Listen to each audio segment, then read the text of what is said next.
Welcome to the 51 to 0 weekly update. So this is the second weekly update that I have done so far, and I'm going to revise it a bit to top 10. I'm currently sitting in actually my mum's house in London, having had two very cool strategy days with 51 to 0, and we have been discussing the state of the industry, the way that we can help and organise more organisations to become more environmentally friendly, reducing that impact, looking at risks and opportunities, and really thinking about how we can help our clients and help future clients deliver on the strategies that they are having to deliver in this current political and sustainable environment. And this is where the weekly updates come in. We are wanting to highlight areas that are coming up in the news more. So if it is number one, it will be because it is being more talked about in the news and it's more relevant and it's more pertinent to what it is that you do for a living. I have organised this using AI in a way that is focusing in on our ideal client profile, which is food and beverage and media marketing and advertising, but it also does broaden out to more organisations and any organisations that want to reduce their environmental impact. Particularly pertinent is the fact that anything I'll be talking about is for companies that are really £50 million turnover and above, and I'm looking at you watching this and really hoping that you are a sustainability expert and or a senior business leader within your field of expertise. So, here we go. Number 10, the credibility of sustainability labels.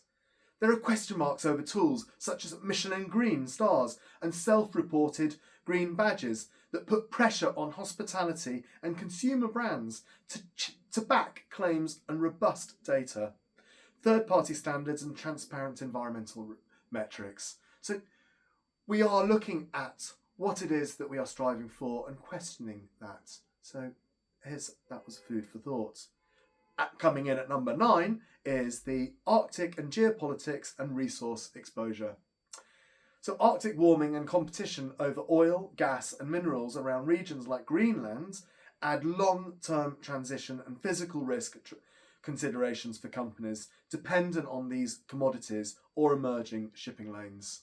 So really think about that supply chain, thinking about the fossil fuel and how dependent you are on fossil fuels within your supply chain.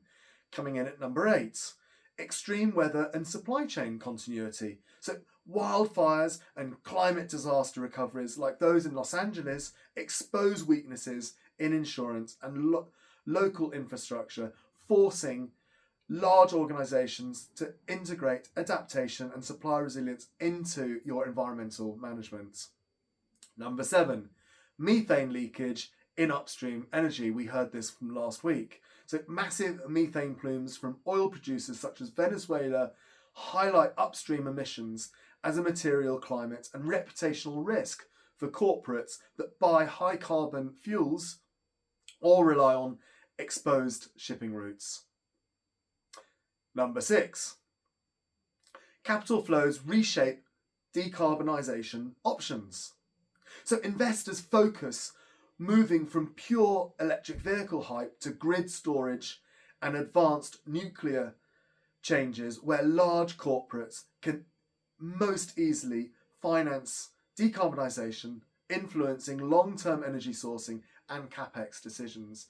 We're really seeing a shift in the way that we're looking at our energy and how we are bringing our energy into our large organisations. Number 5, novel ingredients and supply resilience.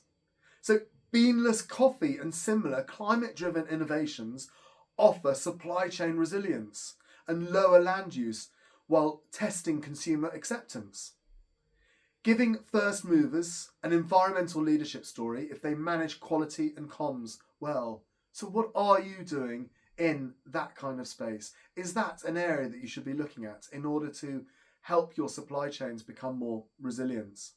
Number 4, dietary policy and product portfolio risk. Shifting dietary guidelines and concern over ultra-processed foods increase regulatory and reputational risk for big food manufacturers, pushing portfolio reformulation and clearer health environment positioning. So we're becoming much more aware of what it is that we're putting into our bodies. And we as organisations that are producing those, or you as organisations producing them, should be thinking about that and what is it from a reputation and what is it that you should be doing in order to help your consumers understand more.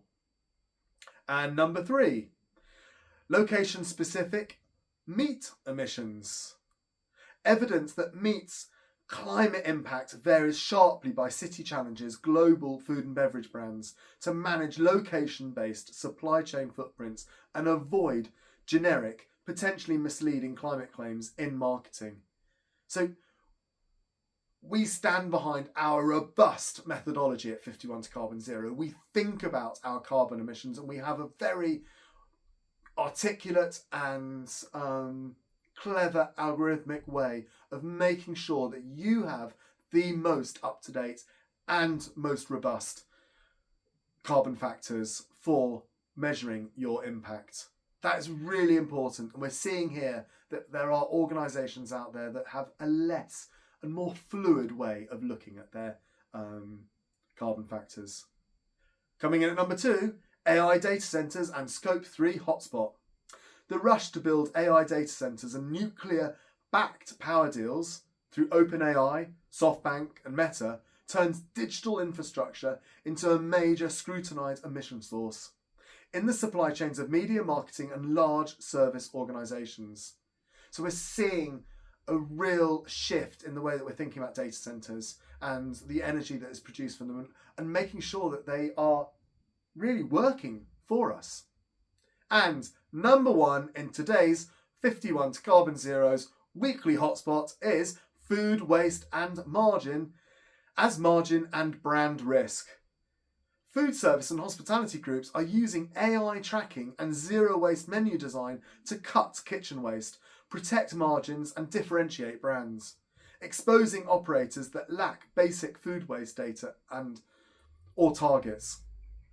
One of the things that came up in our away day yesterday was we got demos from some of the work that our developers are doing, and that hits exactly what it is. We've got some exciting development that's going on at the moment at 51 to Carbon Zero about potentially you could have a menu looking at, people could look at the menu and see how locally sourced or how environmental, how good each of the menu items are. Or it could be product-based, life cycle analysis. So it could be your t-shirts if you're within the fashion industry, etc. Some really exciting stuff that we're doing, and I'm looking forward to being able to share that. So if you want to know more, please come and find me. The link is at the bottom of the video. It's Will Richardson and 51 to Carbon Zero. Thank you.